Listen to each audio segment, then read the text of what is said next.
दिए गए आकृति में छायांकित भाग का क्षेत्रफल ज्ञात कीजिए। यहाँ पे देखिए आकृति दिया हुआ है, इसमें जो रंगा हुआ भाग है मतलब छायांकित जो भाग है उसका क्षेत्रफल ज्ञात करना है। और इसमें देखिए केंद्र ओ वाले दो संकेंद्रीय वृत्त है। देखिए केंद्र यहाँ पे है, ये जो ओ वाले कै गो संकेंद्रीय वृत्त है, 2 गो। एक का त्रिज्या कितना दिया है 7 सेंटीमीटर और एक का त्रिज्या कितना दिया है 14 सेंटीमीटर। यानी जो छोटे वृत्त का त्रिज्या है वो कितना है 7 सेंटीमीटर और बड़े वृत्त का जो त्रिज्या है वो कितना है 14 सेंटीमीटर।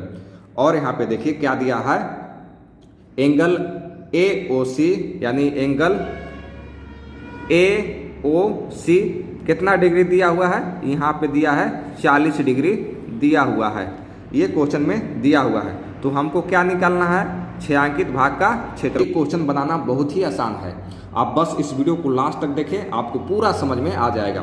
तो देखिए सबसे पहले जो दिया हुआ है उसको लिख लेते हैं। देखिए छोटे वृत्त का त्रिज्या कितना दिया है, यहाँ पे लिखेंगे छोटे वृत्त का त्रिज्या, जिसको हम लिखेंगे R2 से, लिखेंगे R2 से बराबर कितना दिया है, ये दिया है 7 सेंटीमीटर। और एक और दिया है बड़े वृत्त का त्रिज्या, यहाँ पे लिखेंगे बड़े वृत्त का त्रिज्या, ये कितना दिया हुआ है, इसको हम R1 देंगे। बड़े वृत्त का जो त्रिज्या है उसको हम R1 लिखेंगे और जो छोटे वृत्त का त्रिज्या है उसको R2 लिखेंगे। समझ में आ गया। तो R1 बराबर कितना दिया है 14 सेंटीमीटर, ये क्वेश्चन में दिया हुआ है। और आगे दिया है देखिए कोण थीटा बराबर, ये जो है कोण थीटा बराबर कितना दिया है 40 डिग्री दिया हुआ है। समझ में आ गया। अब इसमें निकालना क्या है, छायांकित भाग का क्षेत्रफल। तो देखिए ये निकलेगा कैसे, तो देखिए इसमें 2 गो त्रिज्या खंड है।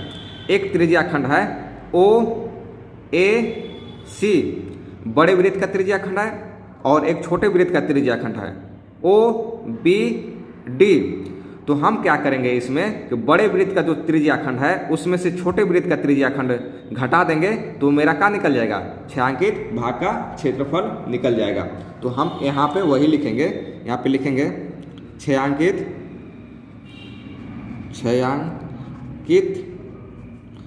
भाग का क्षेत्रफल बराबर क्या करेंगे, बड़े वृत्त का त्रिज्या खंड, यहाँ पे लिखेंगे बड़े वृत्त का त्रिज्या खंड कौन है OAC, यहाँ पे लिखेंगे OAC का क्षेत्रफल, फिर माइनस किसको कर देंगे, छोटे वृत्त का त्रिज्या खंड, यहाँ पे लिखेंगे छोटे वृत्त का त्रिज्या खंड कौन है OBD, यहाँ पे लिखेंगे OBD का क्षेत्रफल। समझ में आ गया। छायांकित भाग का क्षेत्रफल कैसे निकलेगा, ये निकलेगा बड़े वृत्त का त्रिज्या खंड माइनस छोटे वृत्त का त्रिज्या खंड। समझ में आ गया। तो त्रिज्या खंड का क्या फार्मूला होता है, इसका फार्मूला होता है थीटा 360 पाई R स्क्वायर, थीटा 360 पाई R स्क्वायर। तो यहाँ पे देखिए बड़े वृत्त का त्रिज्या खंड निकाल रहे हैं ना, तो यहाँ पे R1 लिखेंगे। समझ में आ गया।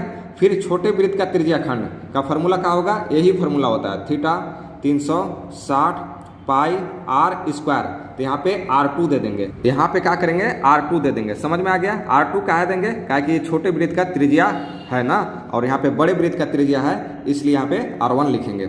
अब इसमें देखिए दोनों में से कॉमन क्या है, दोनों में से कॉमन आपका निकलेगा थीटा 360 पाई, कॉमन निकाल दीजिए तो क्या बचेगा R1 का स्क्वायर, फिर माइनस इधर से क्या बचेगा R2 का स्क्वायर। समझ में आ गया। अब इसमें मान भर देंगे, आंसर आ जाएगा। थीटा का मान कितना है, यहाँ पे देखिए 40 डिग्री, तो यहाँ पे लिख लेंगे 40/360, पाई की जगह पर कितना रखेंगे 22/7। R1 कितना है, R1 यहाँ पे देखिए R1 कितना है 14, तो यहाँ पे लिखेंगे 14 स्क्वायर है तो स्क्वायर माइनस R2 का मान कितना है, R2 का मान है 7, तो यहाँ पे लिख लेंगे 7 स्क्वायर है तो स्क्वायर। अब यहाँ पे देखिए ई 0 से 0 कैंसिल हो जाएगा। अब 4 9 36 9 मिलेगा, यहाँ समझ में आ गया। ऊपर कितना बच जाएगा 22, ऊपर केवल बचेगा 22 और 7 9 63, यहाँ हो जाएगा 63। अब यहाँ पे देखिए 14 के स्क्वायर करेंगे तो कितना मिलेगा 196 माइनस 7 का स्क्वायर 49। अब आगे देखिए यहाँ पे लिखेंगे 22/63।